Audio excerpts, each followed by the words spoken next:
Welcome back once again to my maths class. In this video session, we are going to learn about a new chapter, that is chapter 12 of class 10th, nothing but the application of trigonometry. Now, we have completed the trigonometry chapter 11 in 8 sessions, right? Those who have not watched those trigonometry chapter, do watch them, and the immediate previous video, if you have not watched it, just click on the I button. You can be notified about it. Now, here we have known in our trigonometry chapter about the trigonometric ratios, the values, the complementary angles, and the trigonometric identities and their usage in the exercise problems. Now, here, what is the use of trigonometry in day-to-day life? The application of trigonometry we are going to learn in this chapter.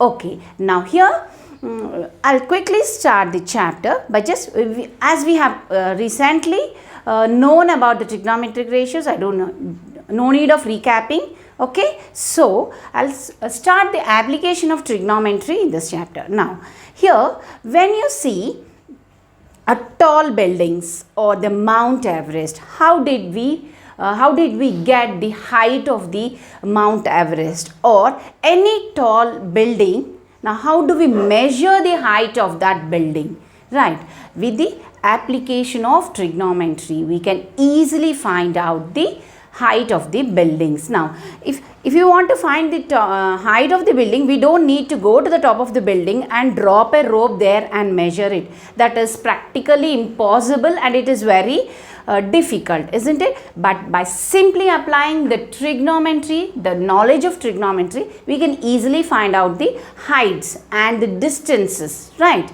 Distances also we can find. And if you want to find how deep is a river and the width of the river, if you are standing on either banks, if two persons are standing on the either banks of a river, if I want to measure the width of the river, I cannot go on measuring using a rope, isn't it? So, by using the knowledge of trigonometry, we can measure the width of the river, the height of a mountain, the height of buildings and all, right? Now, here the usage of trigonometry is very vivid in the measuring the heights and distances. Now, how do we do? Let me explain you. But before going into that, let us have some quick some terminology about the application of trigonometry. Now, we have to know about the line of sight. Okay, we should know what is the line of sight, and here angle of elevation, the second one, angle of elevation,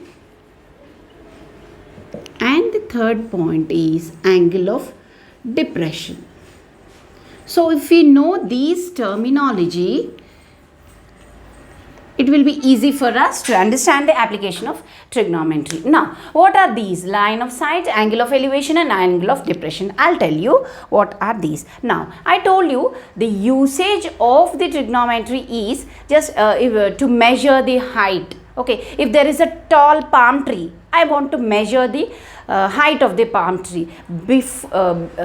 Not just measuring it with any measuring tape or a rope, by just standing at a distance from the palm tree, I can easily measure the height of the palm tree. How we do that, we will be knowing in this video, right? Now, here, now you all know that the tallest building in the world is nothing but the Burj Khalifa in Dubai, isn't it? Now, let's see the diagram. See here, see the diagram here. Burj Khalifa, that is the tallest building in the world, right? Now, I want to measure it. So, I don't need to go to the top of the Burj Khalifa and drop a rope and measure it. That is very, very difficult. Now, what I do, I'll stand at a distance of, see here, at a distance of here, see the see the diagram here, that is Burj Khalifa, and at a distance somewhere at some 400 kilometers or 400 meters, not kilometers,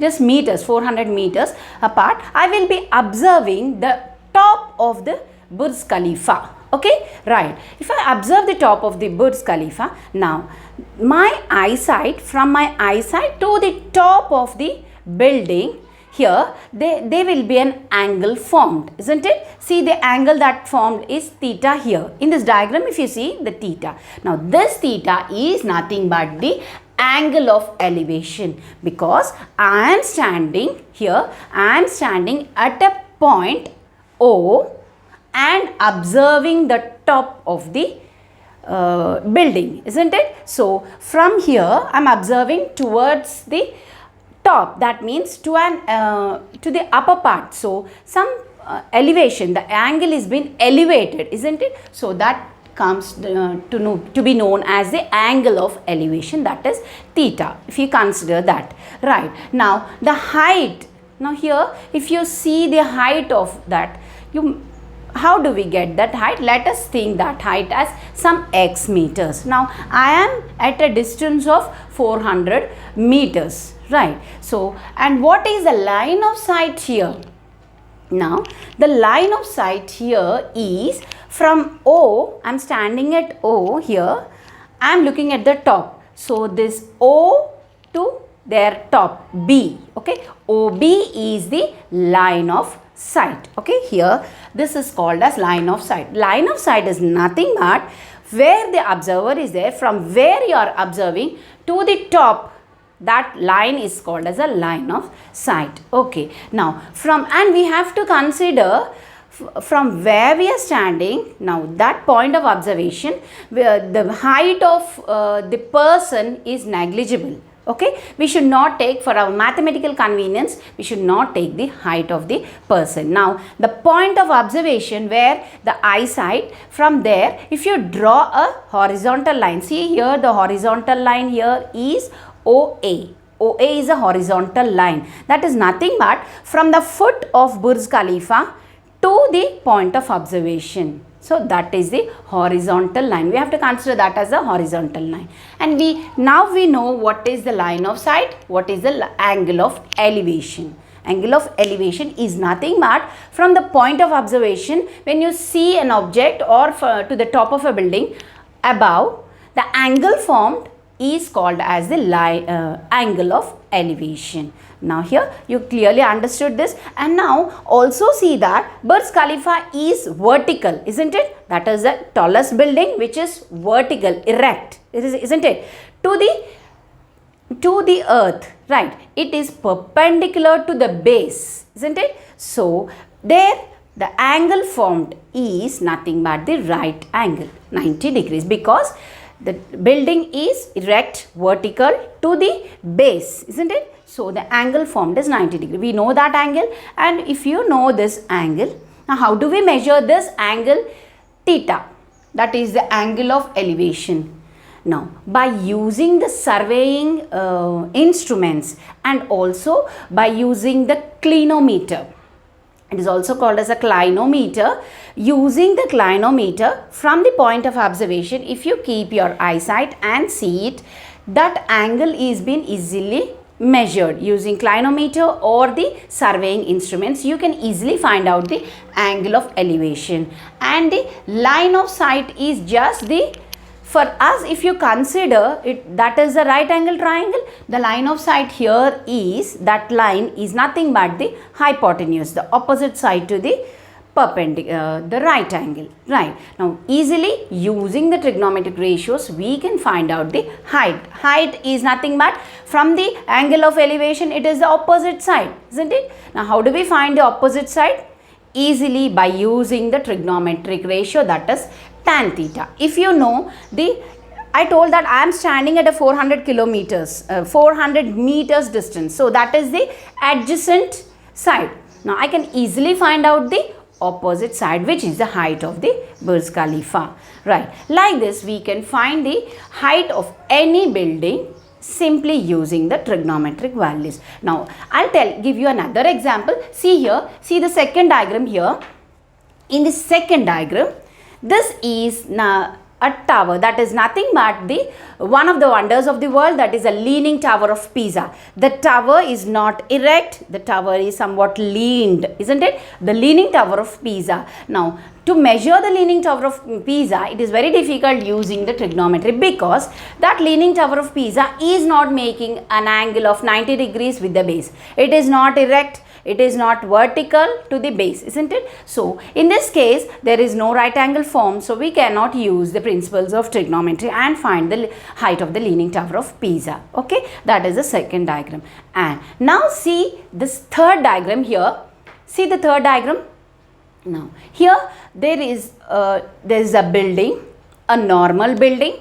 Now, if suppose you are or myself standing on the top of the building, on the terrace of the building, and I am seeing from the top of the building to a place on the ground or to a person on the ground, okay, somewhere at here, somewhere at B, okay, to some place at B. Now, I want to measure the height of the building. Now, here clearly see that in the case of Burj Khalifa, I was standing 400 meters away from the building and observing to the top. Now, here I am standing on the building and I want to measure the height of the building. Then also we can easily measure the height of the building, and I am from the top of the building I am seeing to another point of observation or some person, some flower to the ground. Okay, that means from the top of the building we are viewing it to the downwards. So, the angle formed, see here clearly, where is the theta? See the line of sight, the yellow line is the line of sight there, because there I am standing on the top of the building, my eyesight, the horizontal line to my eyesight, we will consider that as a line. That is a horizontal, the yellow line is a horizontal line, consider. Now, the line, the angle formed here is called as the angle of depression. Why do we call it as depression? Because the angle formed is, and we are seeing the line of sight, we are seeing it to the down, okay. I am seeing to an object which is on the ground from the top of the building. Yes, so the angle theta formed there is the angle of depression. Now, are you clear with the line of sight, angle of elevation and angle of depression? Now, here in this case, if this is A and O, OA is the line of sight, isn't it? And angle, if you are considering the eyesight as the horizontal, you are seeing downwards, that means angle of depression there. Also consider, see here, this is what we are seeing here, theta. The same diagram in the diagrammatic form I am written here. This is a point of observation, somewhere I am seeing here. Now, this theta is equivalent to again this. Now, how? Here, if you see, I have told this is the angle of depression. This is equal to this angle I am telling, because if you consider this line, these two lines are parallel lines here, isn't it? Parallel lines, and this is a transversal, right? If a transversal is formed here, these two angles are nothing but the alternate angles. One angle is this side, one angle this side. So, these two angles are always equal. So, interior alternate angles are equal. Right, with this point here, this angle theta, this which I am telling it as angle of depression, is equal to the angle of elevation here, like this. And here the building, this is the building where here I am standing here and observing, this is the line of sight and this is the angle formed, this is the horizontal line and this is the line of sight, because I am observing here, isn't it? This is the line of sight, and this angle are always equal. The angle of depression and angle of elevation here is equal, since these two form a parallel lines and this is a transversal. And likewise, if you see, these two are the interior alternate angles which are always equal. So, like this we can easily, with this theta, how do we calculate theta? Using the surveying instruments or the clinometer. I told you, isn't it? Clinometer. Okay, with the help of this we can easily measure the angle and we can find the distance. If the distance we know, we can find the height of the building. So here you need to understand the line of sight, angle of elevation and angle of depression. Now I hope that you have understood the concept well. Now let's quickly jump into the exercise 1. Okay, pause the video and note it down. The first problem, exercise 12.1, a tower stands vertically on the ground from a point which is 15 meters away from the foot of the tower. The angle of elevation of the top of the tower is 45 degrees. What is the height of the tower? Here the first problem, and these problems are all verbal problems. We have to visualize the problem. Okay, while we have to visualize into the form of a diagram. Right? The diagram is very important as far as the exercise problems are considered in application of trigonometry. Now the diagram also bears marks, isn't it? The marks are equally divided for the diagram as well as the solution part. Okay, here visualizing the concept, visualizing the question into the form of a diagram is very important. So students, I want to tell you that read the problem twice with very good concentration. Read the problem twice and then visualize the diagram. Now here a tower stands vertically on the ground. Okay, a tower stands vertically, right? Let me take like this, a tower. Let this be a tower. It stands vertically. It's not like the Leaning Tower of Pisa, isn't it? That is very much crooked. Now here this is vertically standing, which is 15 meters away from the foot of the tower.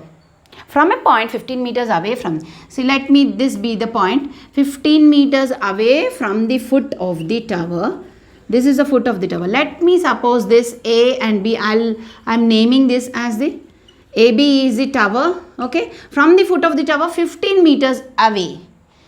From there I will be observing that the angle of elevation to the top of the tower, from this point, angle of elevation to the top of the tower. When we are talking about the elevation, looking up, okay, the angle should be up, right? From this, so the angle of elevation to the top of the tower, here that is 45 degrees. So our theta value is 45. Since this is vertical, this is naturally 90 degrees. Now this forms a right angle triangle. Let us suppose a point of observation as C.